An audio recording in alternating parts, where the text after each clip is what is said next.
Los equipos debatientes están organizados de la siguiente manera.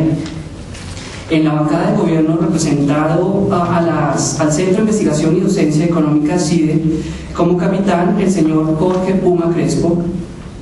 Los debatientes Miguel Ángel Thornton y José Manuel Ruiz.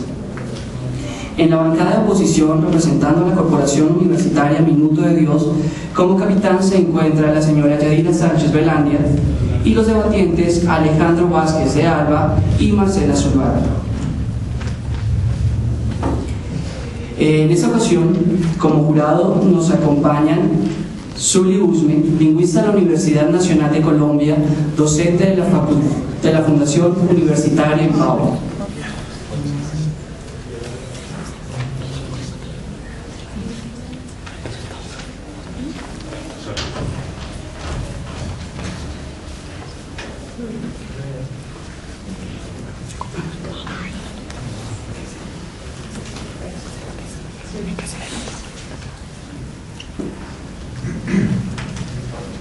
Continuando con nuestra presentación de jurado, también encontramos a Cristi González. Ella es ingeniera agrícola de la Universidad Nacional, candidata a Magíster en Desarrollo Sustentable y Gestión Ambiental, es docente universitaria. Y terminando con nuestra terna se encuentra el señor Luis Muñoz. Él es profesional en Ciencias Políticas y Español, magíster en Estudios Hispánicos, doctor en Filosofía y Letras, concentración en Literatura Latinoamericana y Teoría Literaria, New York University. Catedrático asociado al Departamento de Estudios Humanísticos de la Universidad Interamericana de Puerto Rico, recinto de Bayamón. Profesor de cursos de cuento, novela, teatro, poesía, ensayo, redacción y literatura universal. Después de esta presentación, damos inicio al debate.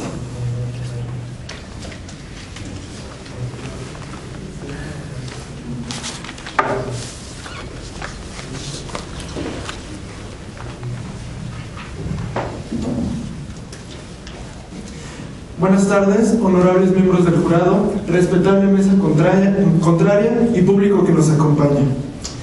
La concentración de la riqueza es la causa de la persistencia de la pobreza y el deterioro ambiental.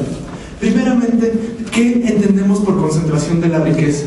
La concentración de la riqueza implica que son unos pocos países quienes concentran la mayor parte del Producto Interno Bruto del mundo. Para entender esto, tenemos cifras del Banco Mundial y de la OCDE que nos proveen los datos. Podemos enunciar que el 17% de los países tiene el 85% de la riqueza, mientras que el 82% de los países concentra únicamente el 15% de la riqueza. Esto significa que entre los países más ricos, si los rankeáramos, encontraríamos en primer lugar a Estados Unidos, Japón, Francia, Italia y Alemania. Por el contrario, entre los países menos aventajados encontramos a Sudán, Gambia, Yemen, Albania y Somalia. Es decir, podemos identificar que la concentración de la mayor parte de la riqueza se encuentra en los países primeramente enunciados. Ahora bien, ¿qué efectos tiene la concentración de la riqueza? La concentración de la riqueza genera que haya países pobres y países ricos. Los países pobres tienen una economía de subsistencia y los países ricos tienen una economía de desarrollo, en la que cuentan con los elementos para invertir y desarrollar en capital humano y técnico. Sin embargo, aquellos que cuentan con una economía de subsistencia se plantean una disyuntiva: invertir entre capital humano y tecnológico o subsistir, alimentarse. Eso es lo que frena el desarrollo, eso es lo que coloca en desventaja a los países menos aventajados. Ahora bien, el segundo efecto de la acumulación de la riqueza implica un deterioro ambiental. Si revisamos los datos, encontraremos que en los países desarrollados se emiten 11 toneladas métricas de CO2 per cápita, mientras que en los países menos desarrollados solo se emiten 2 toneladas métricas per cápita. ¿Qué es lo que encontramos? Encontramos una afección porque estos dos efectos se conjugan en un laberinto que va degradando el tejido social y ambiental, porque precisamente los países menos aventajados no cuentan con los recursos ni las posibilidades de hacer frente a los daños que el cambio climático, que la degradación del ambiente produce. Por lo tanto, la concentración de la riqueza está colocando a los países más pobres en una situación de desventaja y no les permite salir de ese atraso, porque caen en una espiral de degradación en las que las oportunidades que pudieran alcanzar les son cerradas. Muchas gracias.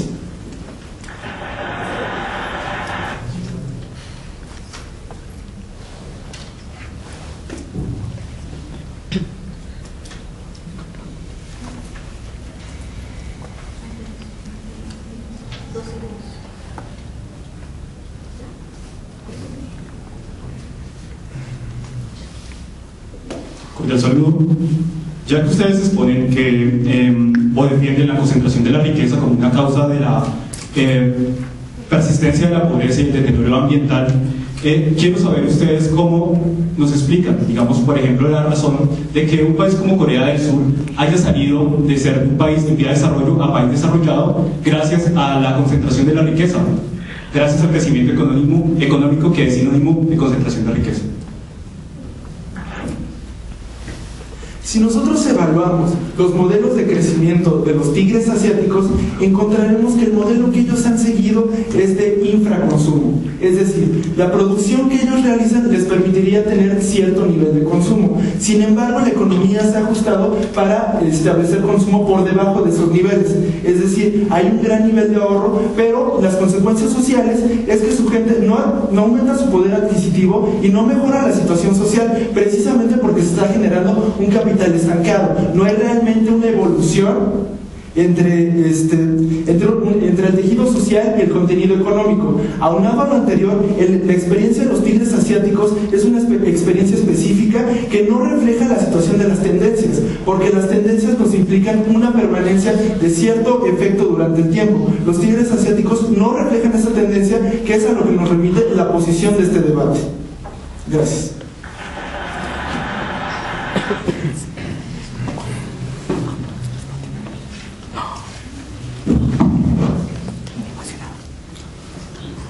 Buenas tardes, bancada de gobierno, público presente, respetable jurado. Mi nombre es Alejandro Vázquez y represento a la Corporación Universitaria Minuto de Dios. Como representante de la bancada de oposición, estamos en contra de la premisa: la concentración de la riqueza es la causa de la persistencia de la pobreza y el deterioro ambiental.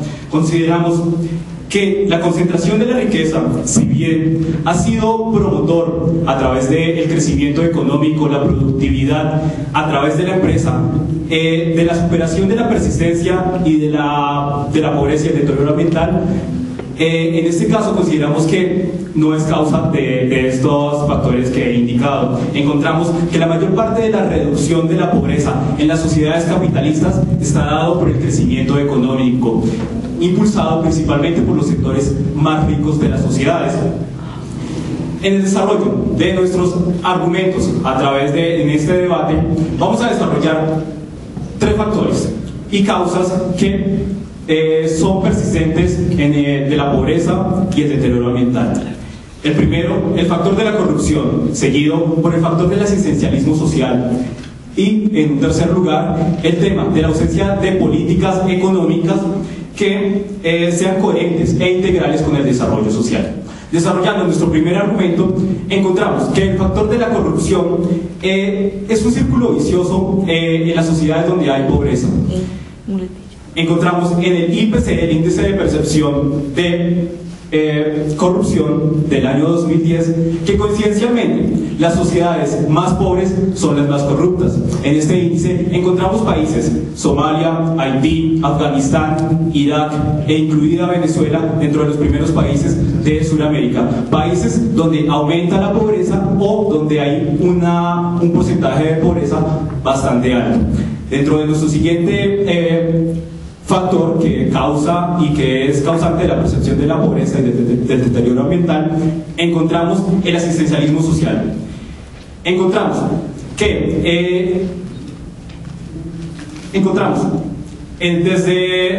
una experiencia específica, el caso de Argentina, una sociedad que a través del asistencialismo social desde los años 90 llevó a que sus índices de pobreza aumentaran. Al año 2001 se encontraba en 57.7% el índice de pobreza en la Argentina. Así evidenciamos que hay una estrecha relación entre subsistir a la sociedad para que se fomente la pobreza. De esta manera, insistimos en que la concentración de la riqueza no es la causa de la persistencia de la pobreza y el deterioro ambiental, sino que hay otros factores como los que hemos indicado. Gracias.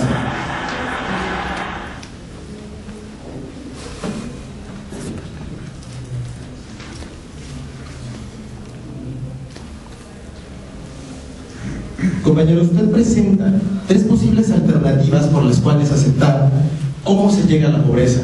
Ignora o no hace el vínculo causal sobre cómo esto llega al deterioro ambiental. Sin embargo, aún en estos 3 puntos que usted menciona sobre la pobreza, me gustaría que me dijera cómo la corrupción causa la pobreza. ¿No será al revés el vínculo? ¿No será la pobreza la que causa la corrupción, como revela el índice de percepción de la corrupción que ha citado usted?